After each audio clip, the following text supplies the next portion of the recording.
Last week, the Supreme Court heard arguments in the case of Masterpiece Cake Shop versus the Colorado Civil Rights Commission, the famous case involving a 2012 dispute between a gay couple, Charlie Craig and David Mullins, and a Lakewood cake shop owned and operated by Jack C. Phillips. The couple requested a cake for their wedding. The shop owner refused because supporting gay marriage violates his religious convictions.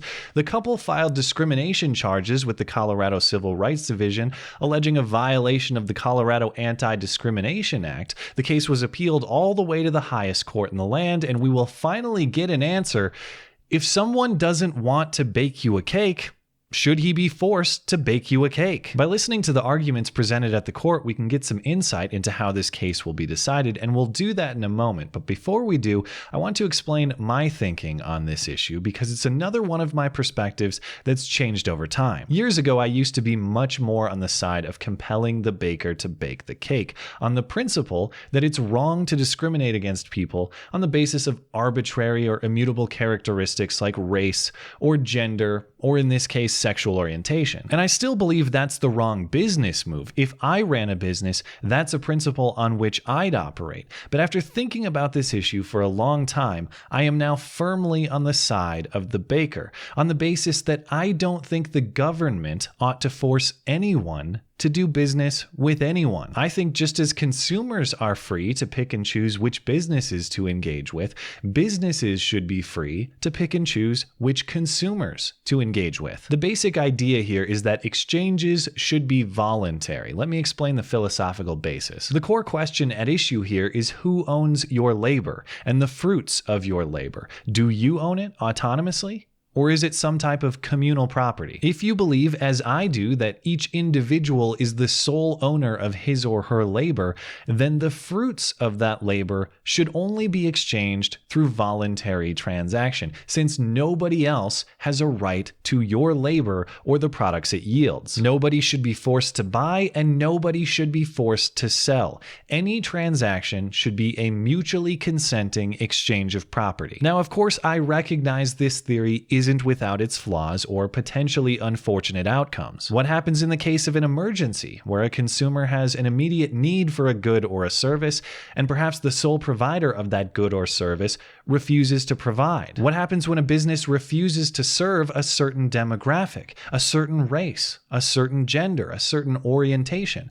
We're all just supposed to say tough luck to that minority being discriminated against? And isn't that at odds with certain existing laws like the Civil Rights Act and the Americans with Disabilities Act, which compel businesses not to discriminate on the basis of these characteristics? Yes, it is, and I will concede that. I will concede that giving everybody the freedom to choose with whom they want to do business for whatever reason creates the possibility that certain parties will be excluded in certain circumstances. But while that arrangement can create isolated, unfortunate outcomes, I believe that market forces will correct bad actors better than government force will. If a business refuses to serve a person in an emergency scenario, or if a business refuses people on the basis of race or gender or other characteristic, that business makes that choice at its own peril. Most of us do not like that type of discriminatory practice and would in turn use our freedom to choose to abstain from supporting that business. If humanity and decency can't motivate that business, the almighty dollar likely will. Refusing to do business where demand exists creates an immediate opportunity for someone else to seize it. If your business model doesn't take every chance at money that's available, you will ultimately be outcompeted. So in my view, businesses and consumers should be free to refuse transactions for any reason. I concede that's a view that's inconsistent with certain pieces of federal and state and local law, but I think that's a concession that must be made in order to maintain consistency, and I think it's a concession that does little damage to what remains a compelling case. But that's not the argument the lawyers for the cake baker in this case advance. The trouble is that they, perhaps ironically, want to have their cake and eat it too. They want to make make the case that our cake baker should be free to refuse service to this gay couple without doing any philosophical damage to existing anti-discrimination laws that require businesses to serve customers regardless of race or gender or other characteristics. And that's a very difficult case to make, but in their defense, they're coming at this problem from a different perspective than I am. They are trying to win this case within existing legal framework, and part of that strategy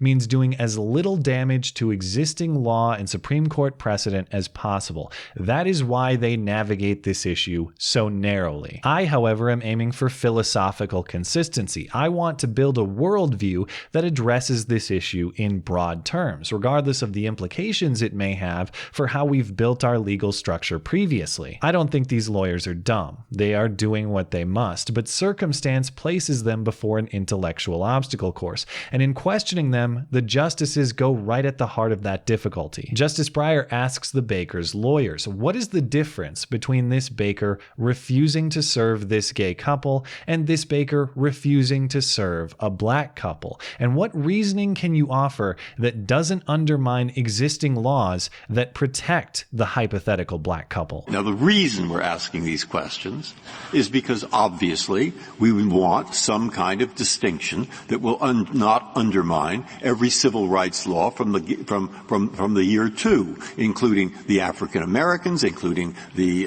Hispanic Americans, including everybody who has been discriminated against in very basic things of life: food, design of furniture, homes, and buildings. Now that is, I think, the point of the question, and I've tried to narrow it and specify it to get your answer. To answer, the lawyers have to build a case that's fundamentally different from the one I previously offered. They aren't arguing that businesses should be free to refuse service to anyone for any reason. Instead, they are arguing that businesses shouldn't be compelled to express speech they disagree with, and that requiring them to do so would be a First Amendment violation. This baker isn't refusing gay couples per se, they argue. He's just refusing to create a message that endorses gay marriage. The problem is that case invites a question we now have to address seriously. Does a cake count as speech? The lawyers argue that it does, that it's an expressive creation, and that words and symbols aren't a necessary component of what is considered First Amendment protected speech. Well, this court has recognized in Hurley, as well as in other decisions, that artistic expression doesn't need to include words and symbols to express a message or to be protected speech. Okay, so if the cake is speech, then isn't every aspect of the wedding speech? How about the chef who makes the rest of the food? Or the makeup artist, or the hairstylist? How about the architectural design of the venue? How about every other remotely artistic component of the event? Aren't these all expressive creations, and shouldn't their creators then have a free speech right not to participate in the event? When questioned, the lawyer astoundingly says no, that only the cake counts as speech in this case. Who else then? Who else is an artist? Say that the person who does floral arranging, owns a floral shop.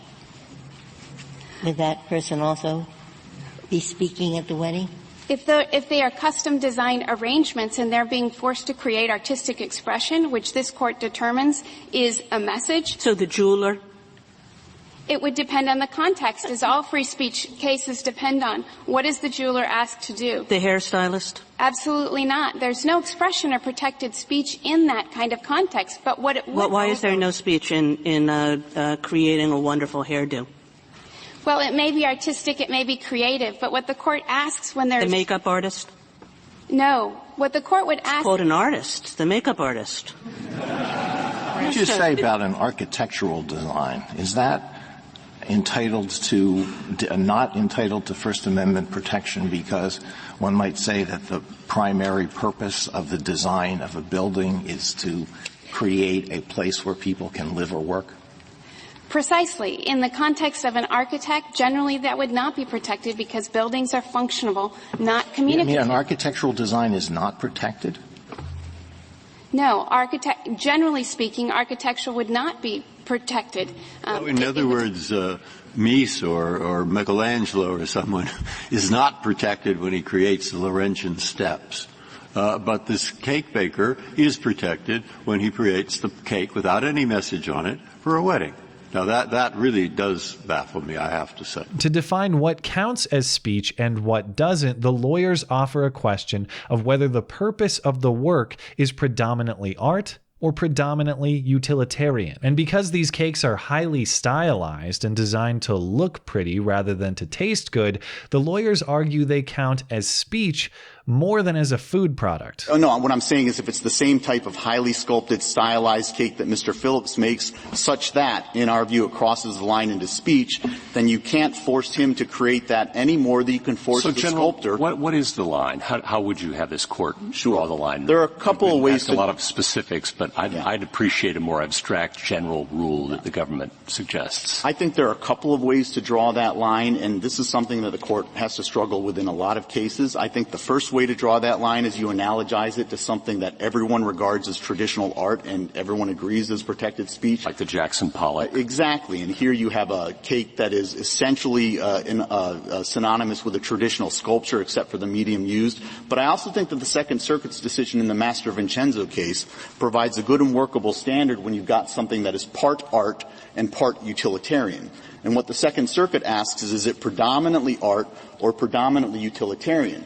And here people pay very high prices for these highly sculpted cakes, not because they taste good, but because of their artistic qualities. And the problems here are limitless. Who decides what is sufficiently stylized? And why can't utilitarianism be artistic expression in and of itself? Are you seriously going to argue that your client only has a right to refuse to supply a cake for this wedding if the couple asks for a highly stylized one? What happens if they ask for a strictly utilitarian cake? Then you argue the baker must provide it? That's exactly what the lawyers argue the baker should do, that if the gay couple simply wanted an existing cake off the shelf, that he must sell it. Then questioned why he allegedly didn't do that, the lawyers refuse to answer and say those allegations aren't part of this case. What if it's an item off the shelf, that is, they don't commission a cake just for them, but they walk into the shop, they see a lovely cake, and they say, we'd like to purchase it for the celebration of our marriage tonight. The Colorado law would prohibit that. Would you claim that you are entitled to an exception? Absolutely not. The compelled speech doctrine is triggered by compelled speech. I'm Still sorry, speech. didn't he refuse to sell cupcakes that he sells regularly to the public to some same-sex couples who intended to marry? That allegation was never involved in the complaint, the formal charges, the ALJ's decision. So instead of a nice, cleanly expressed philosophy that businesses shouldn't be compelled to participate in events they don't support or be forced to do business with any person involuntarily, we end up with a nonsensical standard with no clear definition. Instead of a simple rule like he doesn't have to bake the cake if he doesn't want to, the rule becomes he doesn't have to bake a highly stylized cake, because that's actually more of a work of art than it is food, because that's speech and he can't be compelled to speak. But everybody else who's making food and flowers and doing makeup and whatever else, they're doing crappy, not artistic work. So they should be compelled to provide their goods and labor. Yuck. Another desperate distinction these lawyers make is refusing service based on who versus refusing service based on what. They argue there shouldn't be a right to refuse service based on who is asking for it, but there should be a right to refuse service based on what they're asking you to do. The way that it does that is it asks, is the individual who's being compelled to speak objecting to the message that's contained in that speech or the person?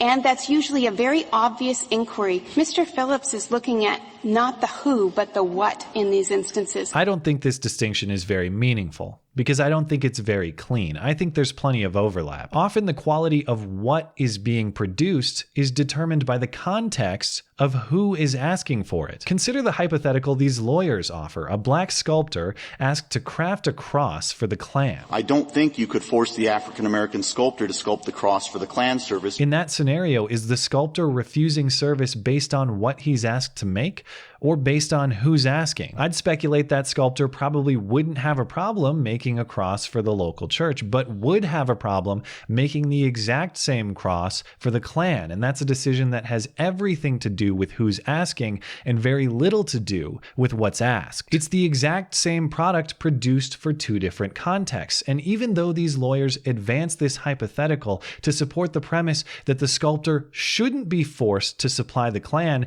their reasoning leads us to conclude that he should be, since he would be making his decision based on who is asking for the service, rather than based on what the service actually is. A few of the justices are explicitly frustrated with the case these lawyers are offering, notably Justice Breyer, who says he does not believe they can make their case without calling past anti-discrimination law into question. We're in a country of minorities. There are many different groups that have been discriminated against. For many years, Congress has passed laws saying you cannot discriminate on the basis of race, religion, sexual orientation. If we were to write an opinion for you, what would we have done to that principle? And of course, the concern is that we would have caused chaos with that principle across the board, because there is no way of confining an opinion on your side in a way that doesn't do that. And I actually share Justice Breyer's critique and frustration, but I conclude that maybe those laws should be questioned, not that we ought to force people to do business they don't want to do. Ultimately, this legal team for the baker creates a series of inconsistent, if not outright incoherent arguments to defend what, in my view, is a readily defensible position. Exchanges should be voluntary, period. Not only sufficiently artistic exchanges, not only exchanges that are based on what and not who, but all exchanges should be between mutually consenting parties. I understand this position has sweeping implications for our existing legal structure, but I believe this position is much cleaner,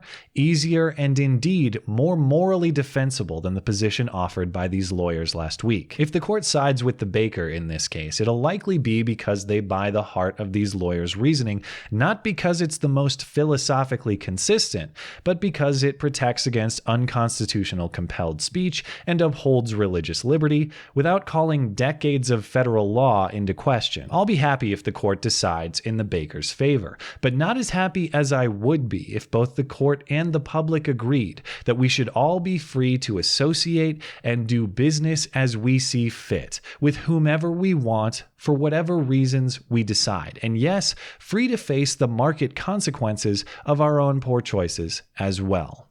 Maybe someday. Thanks as always for listening and for supporting this channel always. Appreciate that thoughtful discussion down below, and especially over on Twitter, that is at ML Christiansen. You're always welcome to come hang out and chat in my live streams. Those are linked down in the description. Looking forward to it. Goodbye.